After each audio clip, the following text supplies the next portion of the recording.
नमस्कार दोस्तों, मैं BN झा शिक्षादान फाउंडेशन से। मैं जब भी आपके लिए वीडियो बनाता हूं तो मेरे पास कुछ न कुछ ऐसा मैटर होता है जो समाज सुधार के लिए बहुत ज़रूरी होता है, संदेश देना होता है।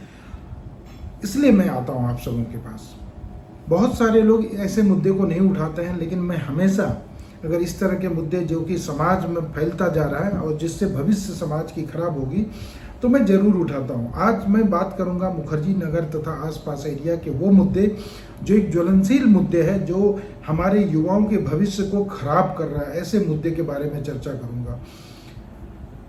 कुछ महीनों से मैं इस पे वर्क कर रहा था और अब तथ्य पे पहुँचा कि मुखर्जी नगर में युवाओं को भटकाने के लिए बड़े गैंग टाइप से चल रहा है। दोस्तों, युवा को पहले सट्टेबाजी के लिए पैसे दिए जाते हैं, कम रेट में पैसे दिए जाते हैं, सट्टा खिलाने के लिए सिखाया जाता है, चाहे वो क्रिकेट का सट्टा हो या कोई और सट्टा हो, उसको सिखाया जाता है, उसको फाइनेंस किया जाता है और पहले 1% 2% पे किया जाता है और जब लत लग जाता है तो उसको 10% पे ब्याज पे पैसा दिया जाता है। इस तरह से बहुत सारे युवा बर्बाद हो रहे हैं। बर्बाद इस कदर हो रहे हैं कि उनको सट्टा की लत लग जाती है। लत लगने के बाद वो फाइनेंसर उसको 10% पे पैसा देता है। और आपको पता है कि सट्टा में ज़्यादातर लोग, इसको सही भाषा में कहें तो जुआ कहते हैं, जुआ में ज़्यादातर लोग हारते हैं क्योंकि कोई भी सटोरी जो है उसको जीतने नहीं देता है। जब वो हार जाते हैं तो फिर उनके पेरेंट्स तक ये बात पहुंचता है।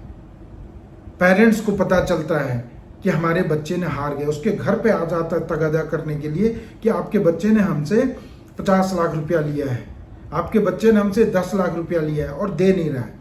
और बच्चे क्या करते हैं, उसको ब्लैंक चेक दे देते हैं। लत ऐसा लग जाता है, ब्लैंक चेक दे देते हैं और ब्लैंक चेक देने के बाद उसका एक्सप्लॉयटेशन होता है। सरकार भी इस पे कुछ नहीं कर रही है, पुलिस भी इस तरह के कामों पे कुछ नहीं कर रही है। हम सबको लेकिन जगना बहुत ज़रूरी है क्योंकि इससे कई घर बर्बाद हो रहे हैं। अब माँ पिताजी क्या करेंगे? बच्चे ने कर दिया ऐसी घटना, माँ पिताजी को इस पे संज्ञान लेना पड़ता है। और कई बार ऐसा हुआ है, आज से 2 साल पहले भी मेरे पास ये केस आया था मुखर्जी नगर का, जिसमें कि उसके पिताजी ने घर बेच के कर्ज चुकाया है। और ऐसे लोग ऑफिस लेके बैठे हुए, ऑफिस लेके वहां से ये सर्कुलेट कर रहे हैं जिसका कोई लेखा जोखा नहीं है, लेकिन बच्चों को बर्बाद करने का एक माध्यम बन चुका है।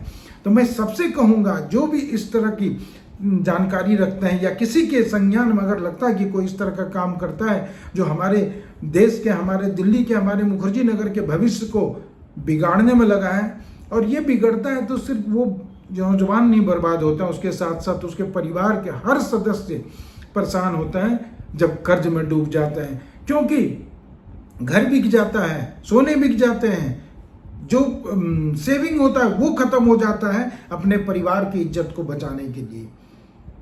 तो ये बहुत ही ज्वलनशील मुद्दा है।